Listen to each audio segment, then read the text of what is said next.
Hello there, ladies and gentlemen, Aaron Chalner here for Forever Football DRFC, your Doncaster Rovers fan channel. No, we haven't lost this shootout, we're through in the shootout, 4-3.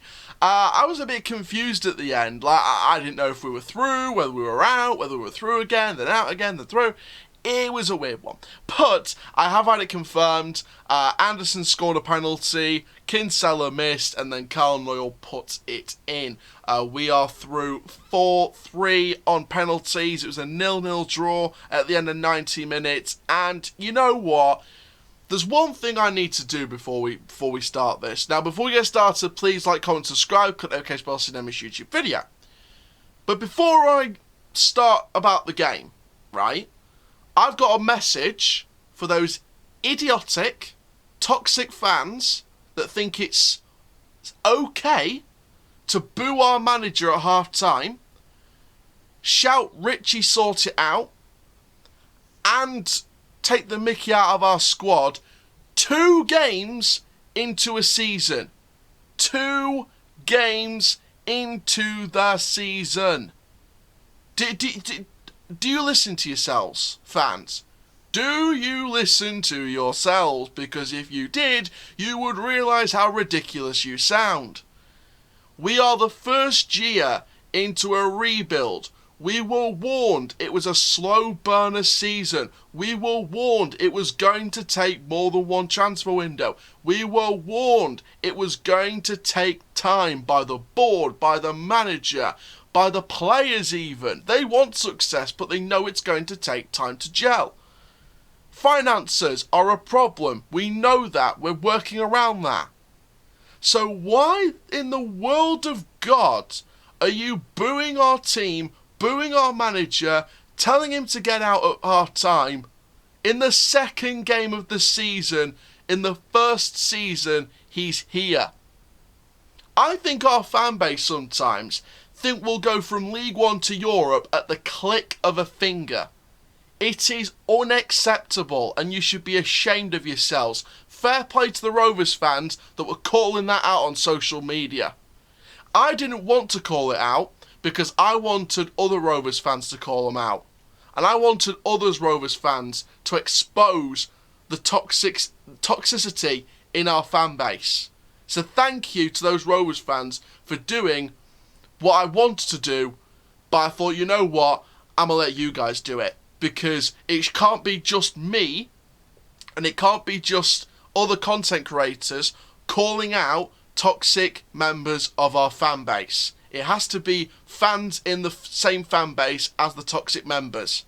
So wonderful to see them being called out by other members of the fan base. It's brilliant, because what you are doing is you're trying to take the toxic out of the fan base and be united towards the board, towards the manager, towards the players, towards the team, towards the club.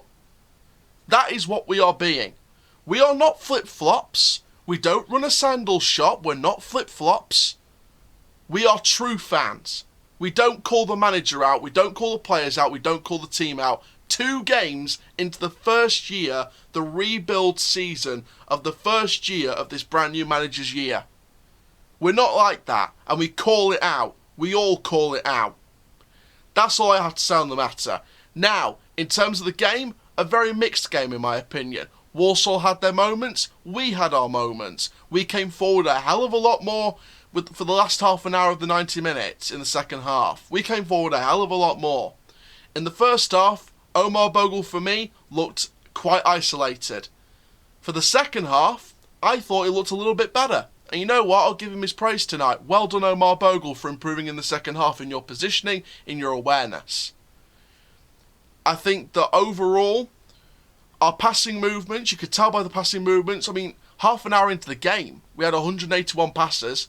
151 of them, out of 181 at the time, were accurate. So, something was working. The type of play we were doing, it was working. We just didn't have the final third, and that's where we need the most improvement. And that's where the investment's going to come in. When it comes in, it will come in, and that's where it will come in. And whoever we bring in by the end of the window, I don't think it'll be before this weekend. I think Wellens did say in his pre-match conference it wouldn't be before this weekend, most likely now. It'll probably be for next week or the week after. We'll see. But when we bring them in, we know it will at least one of them will probably be an attacker. It'll be a long-term Premier League attacker. It'll be a target that we've had since the start of the window, and it will help us. And then John Taylor will come back from injury, and then Okunabiri and Hawula will come back from injury. We know that Bostock got injured after that game. We'll obviously have a diagnosis, and we'll bring you a daily reports tomorrow to have more on that situation. Greaves was sent off. For me, in my opinion, from what I saw from the challenge, I think that Greaves actually put in a decent challenge. I thought it was quite physical, it was quite hefty, it looked like a red card, but I think it was just physical, in my opinion. So I think it was a very 50-50 for me. People will think I'm wrong, people will think I'm right. I think it was just physical challenging. But in the defence of the referee, it did look like a red card tackle. But it was very physical for me. So I think it had its 50-50 doubts. But overall, I think penalties, the penalty shootout, it had a bit of luck to it. Obviously, you don't know which play penalty shootout's going to go. Pontus Dahlberg's already been, he's already been praised on Twitter. He's a cult hero now at Doncaster Rovers. And I think while we're rebuilding this year, while it will be a slow burner season, I think Pontus Dahlberg's the right type of goalkeeper that's going to hopefully keep us from conceding a lot of goals this season. I think Pontus Dahlberg could be the cult hero that we need over this rebuild period. So I think Pontus Dahlberg's proving himself at the moment, and Lewis Jones definitely needs to learn from Pontus Dahlberg to get his confidence back. But let's go through my player ratings. I'm just going to cut to the chase right now. I'm just going to cut right to the chase. Every single player, the substitutes, John, Horton, Greaves, all the substitutes and the starting 11 all get 6 for me. I'm not going to go into individual reasons why, but every single player gets a 6 for me. Bostock, I'm tempted to give him a little bit higher, like a low 7, but because of the injury, he didn't have much time to really blemish on that early promise when he came, when he obviously played the second half. So, in my opinion, that's why I sort of keep him to a 6. Everyone gets a 6 for me. Everyone. Clean slate, 6 rating for everyone. It's an average rating. It's a 50-50 rating. Mixed performance from the whole team. So, that's why I'm being fair in my ratings here. Now, what do we need to do against Sheffield Wednesday? Don't concede 4 goals or 5 goals. We need to go for it. We need to show that we're not afraid. Take the positives from the Wimbledon game, some of them. Take the positives from the Walsall game, some of them. Combine it, work your way through it, and work your way with it, and work your way through the negatives, and work your way around, well, not around them, but work through them and eliminate the negatives, and just go for it. Honestly, Sheffield Wednesday, they need time to gel. We could have... This probably, tactically, if you think about it, this is probably the best time to face Sheffield Wednesday, because they're rebuilding as well. So think about it. Let's go on Saturday, and those fans that booed the team a hard time and continually slate the manager and the way we're run, shame on you.